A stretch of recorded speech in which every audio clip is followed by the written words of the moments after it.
right, this next part is a multi-step problem. So you have to make sure you read it step by step.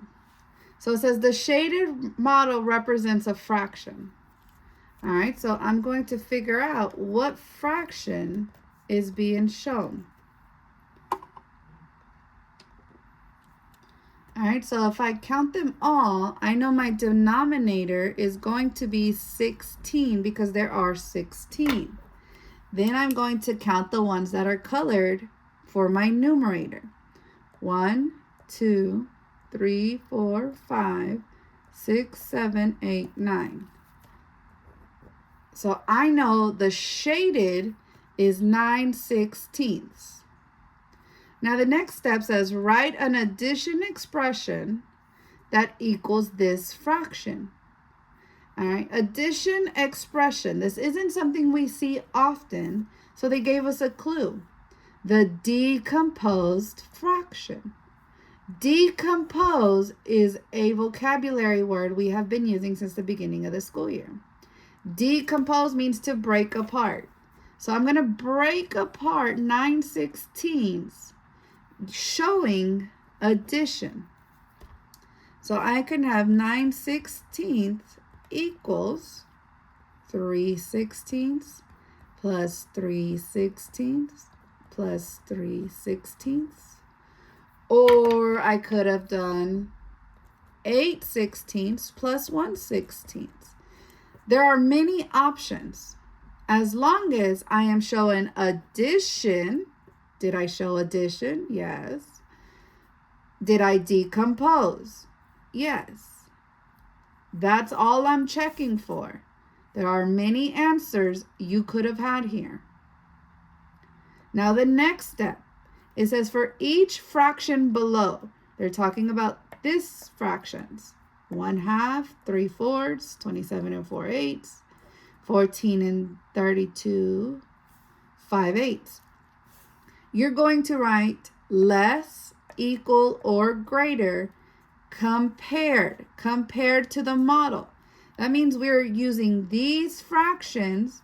We're going to compare it to the model, which was 9/16. All right, when we're comparing, I'm going to write less, equal, or greater. So I can use the benchmark fractions. This method tells me I know that half of 16 is 8/16. So I don't use half, I use the benchmark 8/16. Which one is bigger, 9/16 or 8/16? 9/16 is greater.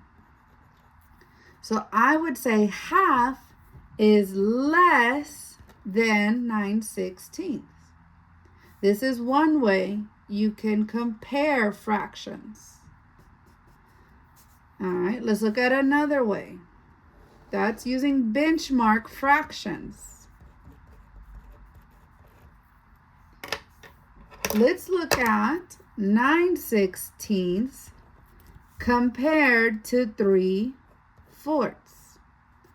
All right, I'm going to use same denominators.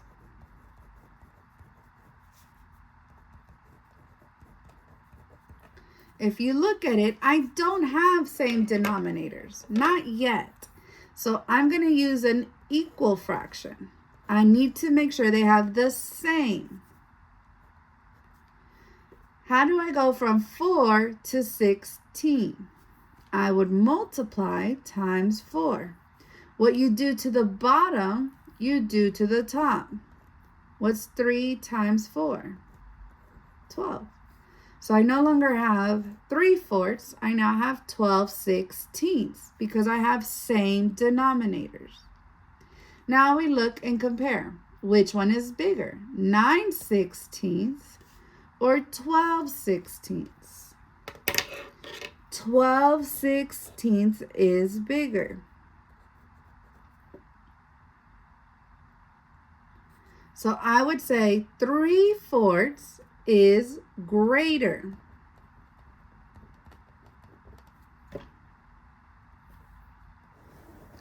Now there is another method. The students prefer this one. I always tell them to check their work with it. But if your student says they compare with the butterfly method, this is what they're talking about. So I have 9/16 and 27/48. The butterfly method has them cross multiply. Here we would multiply 48 times 9 and put the answer on top. So let's multiply it. 48 times 9. 9 times 8 is 72. So I put the 2, carry the 7. Then I have 9 times 4, which is 36. 36 plus 7, count it. 36, 37, 38, 39, 40, 41, 42, 43. So I know this side is 432.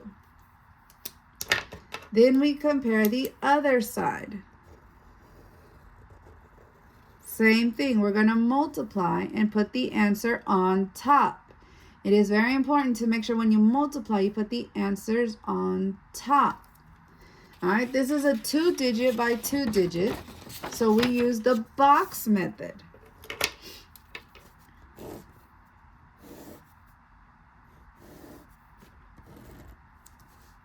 All right, I have 27 times 16.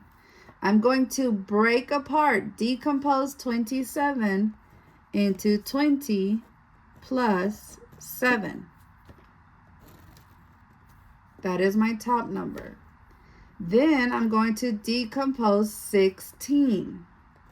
10 plus 6. Now, this is where, if the students don't go step by step, they might mess up. This 20, I have to bring it down because it's in this column. So I'm going to have 20 times. 20 times. Make sure you bring it straight down. Then this 7 is in this column. So I bring it down and I have 7 times 7 times. Now I'm going to go row by row. This 10 is in this row, so I add it. That is my second number. Then I have 6 in this row, so I add it. Times 6 times 6. Because I have these zeros, it's easier to multiply. What is 2 times 1? 2. I ignored 2 zeros, so I put them. I ignore the 0. What is 7 times 1? Add the 0. What is 2 times 6? 12. Put the 0. 7 times 6, 42. Now that I have all these numbers, I'm going to add them.